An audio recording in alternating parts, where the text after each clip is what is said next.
माता ने साफ की और उसका ब्रज बनाया और उस ब्रज से वृत्तासुर का वध हुआ। ब्रज में वृत्तासुर भगवान का भक्त था।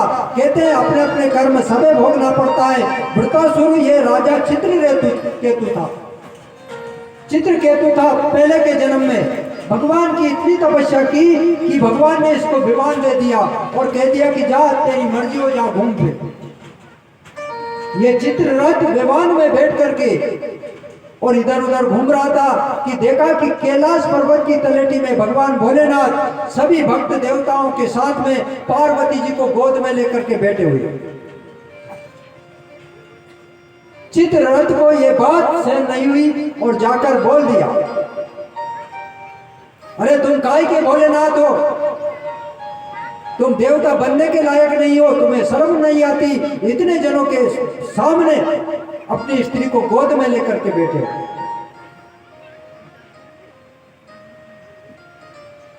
भगवान तो भोलेनाथ है, उन्हें तो गुस्सा नहीं आई, पर पार्वती जी को गुस्सा आ गई और उन्होंने कह दिया तूने मेरे पति के सामने मेरे पति की अवहेलना की है, जा तू राक्षस हो जा।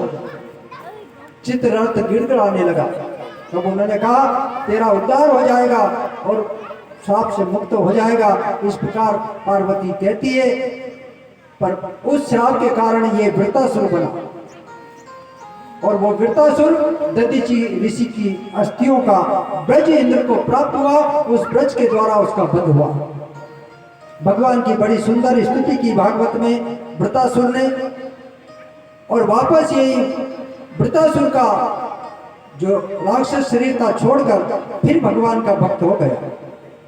कहते हैं भगवान दंड देते हैं अपने भक्तों को सुधारने के लिए। और भगवान ने पार्वती को गोद में क्यों बिठाया? क्योंकि कई लोग कहने लगे अरे कामदेव जब गया नहीं तो भगवान ने भस्म कर दिया बेचारे को। अरे भोलेनाथ इतने काम को बस में करने वाले हैं तो हम जब जाने कि अपनी स्त्री को गोद में लेकर के बैठे। तब भगवान ने कहा, सभी देवताओं ने कहा, तब भगवान ने अपनी पार्वती को गोद में बिठाया और संसार को बताया कि पार्वती हो या ना हो मैं हमेशा निष्काम हूं, मेरे ऊपर काम का कोई असर नहीं होता है। बोलो गोपाल कृष्ण भगवान की जय। प्रहलाद जी ध्रुव जी की कथा चल रही थी। ये वृत्तासुर की कथा इसके ध्रुव के बाद में आती, मैंने आपको पहले इसको सुना दी। और ध्रुव जब वन में गए तो भगवान नारद जी मिल जाते हैं। गुरु बनाना जरूरी है और गुरु के द्वारा ही हमारा मोक्ष होता है। गुरु जब नारद जी मिले तो कहते हैं ना, अरे वंदन है वो गुरुदेव चरण में वंदन है, वंदन है वो गुरुदेव शरण में वंदन है, वंदन है वो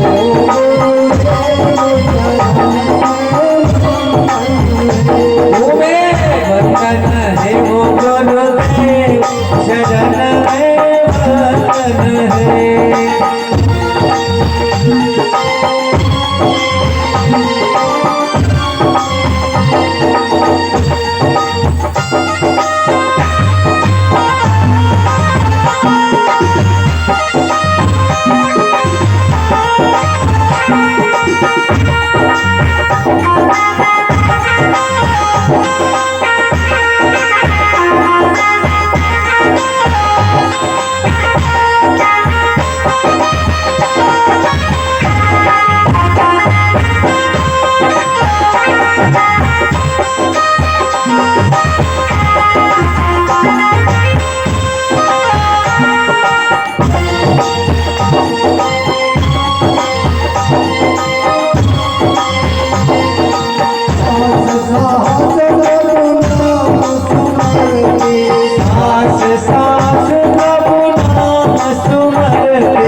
तुम्हें वंदन है ओ गुरुदेव चरण में वंदन है।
बोले सतगुरुदेव भगवान की जय हो। जैसे ही नाम दिया, ध्रुव को पहले तो डराया, फिर जब नारद जी ने सोचा कि ध्रुव नहीं मानेगा तो नाम दिया, और नाम जैसे दिया कि ध्रुव जाकर गंगा के किनारे बैठकर भगवान का ध्यान करने लगा। स्नान किया, स्नान के बाद आलकी पालकी मारकर और भगवान का ध्यान किया। कहते हैं जब शुरू में ध्यान करते हैं तो महाराज बड़ी बड़ी मुश्किल से मन बस में होता है। मन बड़ा चंचल है, ये न जाने कहाँ कहाँ भागता रहता है, सोचता रहता है कहीं पीछे से कोई ना आ जाए, कहीं आगे कोई ना आ जाए, कोई खा नहीं जाए, कहीं सर्प नहीं आ जाए, जंगल में बैठे हैं तो तरह तरह की भावना इसके मन में उमड़ती है। पर कहते हैं महाराज इसको बस में करने के लिए बार बार पीछे पड़ना पड़ता है। कोई अगर ढोल भी बस में नहीं हुई तो उसको बार बार अपन को पकड़ के नहीं, दौड़ के कितनी मेहनत करते हैं जब वो बस में आता है। तो ये मन तो इतना चंचल है कि हाथ में से जैसे हवा जाती है ना, इस प्रकार एक झटका नहीं लगे ब्यावरा में घूमे यो कभी बम्बई जा पहुंचे थोड़ी देर में। कहते हैं मन को क्या, मन किस विधि में समझाऊं, घोड़ा हो तो लगाम लगाऊं, चापुक देर चलाऊं, घोड़ा हो तो लगाम लगा दूं, चापुक मारू साले के कि किधर भी नहीं जाए। पर कहते हैं भगवान ये मन बड़ा इतना है कि इसको चापुक भी नहीं, ये तो अगर बस में होए तो केवल एक ज्ञान की ज्ञान की चाबुक से बस में होगा, ज्ञान के अक्कुश से बस में होगा, वरना ये बस में होने वाला नहीं है। इसलिए ज्ञान का चाबुक अपने मन को बस में कर। हे ढीठ मन, तू इधर उधर क्यों भाग रहा है रे? तुझे रोना पड़ेगा। और तेरे तो चक्कर में ये आत्मा रही तो बेचारी, इसको तो फोकट ही नरक मिलेगा। ये मन और आत्मा में फर्क है, ये दो है, एक मन और दूसरी आत्मा। आत्मा केवल बैठी रहती है, पर ये मन के चक्कर में, कहते हैं ना, गलत आदमी के साथ सही आदमी पड़ जा तो उन्हीं में जेल हो जा। चोरी कोई और करे, नामों को भी धरा जाइए, भी तो साथ। तो उसी प्रकार जो नरक में जाए वो केवल मन की वजह से, आत्मा ये जीव नरक में जाता, करने वाला मन है, मंत्री है ये, सचिव। एमएलए साहब का नहीं रे, पीए। वैसे पीए जो कहते हैं काम एमएलए साहब करे, फलाना बतायो कि नहीं बतायो, उनको कराड़ना नहीं कराड़ना, पीए से मतलब काम हो जा। अगर पीए अगर नहीं पटायो तो भले ही एमएलए साहब से कहीं कहता रहो। तो उसी प्रकार ये पीए को समझा लो तो आत्मा अपनी स्वर्ग में चल जाए। मन को चंचल, इस प्रकार ध्रुव जी ने अपने मन को एकाग्र करके धीरे धीरे संयम बढ़ाया। महाराज 2-2, 3-3 घंटे बैठने लगे। जब 20-25 दिन हो गए तो 3 से 6 हुए, 12 घंटे हुए, 2 महीने में 12-12 घंटे बैठने लगे। जब तीसरा महीना लगा तो महाराज 12 से भी 14-15 घंटा बीतने लगे। अब ध्रुव जी ने अपना अन्न पानी बंद कर दिया। केवल 7-8 दिन में एक बार थोड़ा बहुत पत्ता वगैरह खा लेते, कहीं नीम की पत्ती, कहीं भी ऐसी पत्ती होती उस पत्ती को खा लेते। फिर पत्तियां भी छोड़ दी महाराज, केवल हवा के ही बल भगवान की तपस्या करने लगे। कहते हैं 6 महीने में तो वो समाधि लगी ध्रुव जी की कि ध्रुव जी आंख ही नहीं खोलते। भगवान का रूप चतुर्भुज उनके हृदय में बसा हुआ है, एक पल भी अलग नहीं होते। भगवान की जब ये तपस्या तीनों लोक को तपाने लगी तब भगवान नारायण स्वयं गरुड़ पर चढ़ करके ध्रुव के पास आए और ध्रुव से जाकर कहा कि हे ध्रुव, उठ बेटा, मैं आ गया हूँ। पर ध्रुव के अंदर तो भगवान का रूप था। ध्रुव को आवाज दिया पर ध्रुव तो सुने अपनी मगन अपनी भक्ति में, एक बार भी आवाज से नहीं जागा। तब भगवान ने अपने रूप जो हृदय में बसा रखा था उस रूप को अलग कर दिया। जैसे ही रूप अलग हुआ कि ध्रुव झट से जाग पड़ा, वो मेरे प्रभु कहाँ गए? देखे तो सामने खड़े। 5 वर्ष का बालक बोलना नहीं जानता कि भगवान की स्तुति कैसे की जाए। कोई बड़ा आदमी आ जाए और कहीं को गरीब आदमी रहे तो नहीं बोलता ही आदमी ने कपड़ कहीं बात करा। उस प्रकार ध्रुव के मन में बोलने को कुछ आवाज नहीं निकलती, कंठ रुध गया, आंखों से अश्रु धारा बहने लगी। तब भगवान ने अपना कर कमल उसके गाल से लगा दिया और जैसे ही गाल से लगाया कि भगवान की स्तुति ध्रुव जी करने लगे।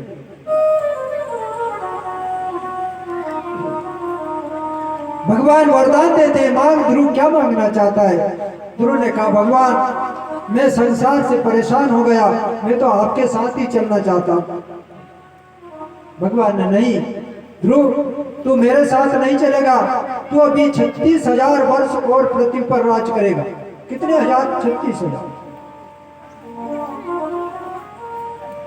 ध्रुव ने कहा भगवान, आपके दर्शन होने के बाद तो जीव यहाँ रह ही नहीं सकता। भगवान ने कहा जब तू मेरा भक्त था अगले जन्म में, पहले भक्ति की तूने, तब तू मेरा भजन कर रहा था, उसी समय राजा की सवारी तेरे सामने से निकली। राजा पालकी में था, आसपास सैनिक और बड़ी धूमधाम से जब सेना जा रही थी तब तेरे मन में आया था कि अगर राजा होता तो मेरे आसपास भी इतनी सेना चलती। इसी प्रकार मैं पालकी में चलता, ये मन में तेरे विचार आया, इसलिए उस विचार को मैं पूरा कर रहा हूं। बोलो गोपाल कृष्ण भगवान की जय। कल भी मैंने बताया था कि पूजा करते समय जो भी विचार हमारे मन में आते हैं वो भगवान हमारे पूरे कर देते हैं। आज नहीं तो काल पर जरूर करेंगे। ध्रुव का उस जन्म में नहीं हुआ तो इस जन्म में भगवान ने कह दिया जा 36,000 वर्ष तक राज कर। ध्रुव ने कहा भगवान आपकी माया मुझे परेशान करेगी, मैं आपका भजन छोड़ दूंगा राजपाट के लालच में, धन दौलत के लालच में। भगवान ने कहा तेरे ऊपर मेरी माया असर नहीं करेगी, चाहे कितना ही धन हो कितना ही राजपाट हो। भगवान आशीर्वाद देते हैं। ध्रुव जी अपने नगर को जब आते हैं तो कहते हैं उत्तानपाद को जब समाचार मिला तो उत्तानपाद और वही सौतेली मैतारी जिसने झटका देकर के हाथ से उतारा था, आज वही आरती लेकर के खड़ी है। कहते हैं ना, जा पर कृपा राम की होई और ता पर कृपा करे सब कोई। जिन्होंने बाहर निकाला वही आज आरती लेकर के सामने खड़े हैं। ध्रुव जी की अगवानी हुई और ध्रुव जी को राजगद्दी पर बिठाया गया।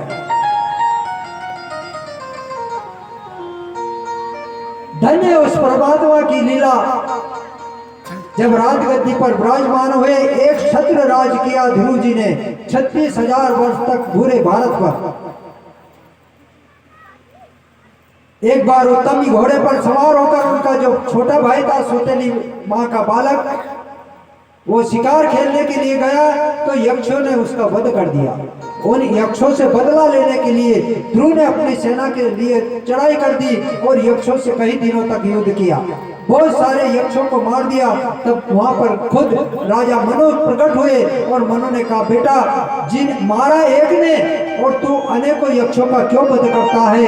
ये सभी निर्दोष है, इनको मारना हमारा काम नहीं है। जिसकी जिससे लिखी है वैसे उसका मरण होगा, तू बीच में हस्तक्षेप ना कर। ध्रुव जी मनु की बात मानकर और समझ गए और वापस आकर राज्य करने लगे।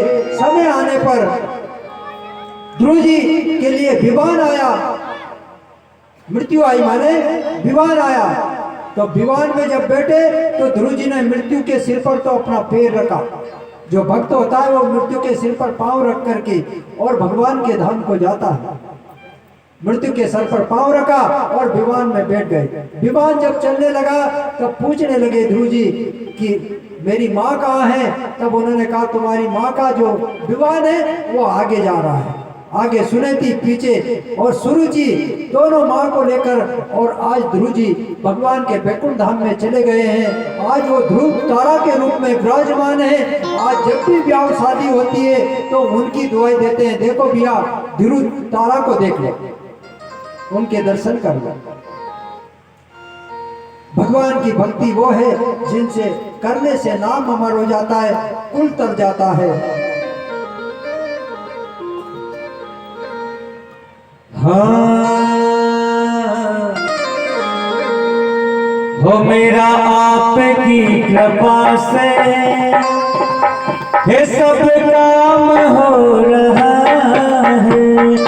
मेरा आपकी कृपा से सब काम हो रहा है।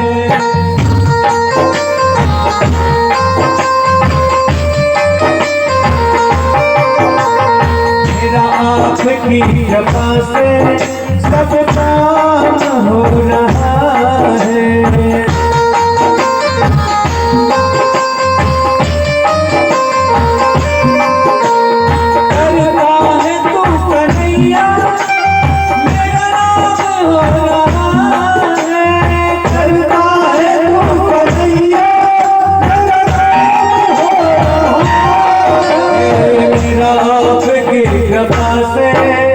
सब काम हो रहा है।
कृपा से सब काम हो रहा है।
हमेशा जो कुछ भी होना होता रहे, हमेशा जो कुछ भी होना मेरा की कृपा से सब काम हो रहा है।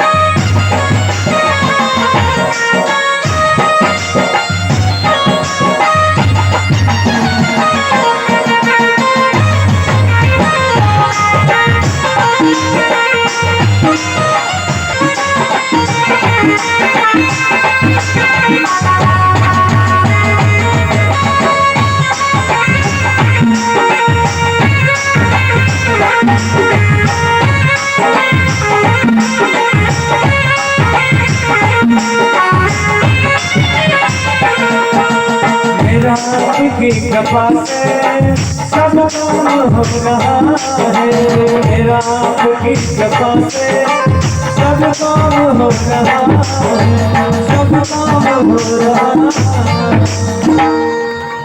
बोलो भक्त वत्सल भगवान की जय।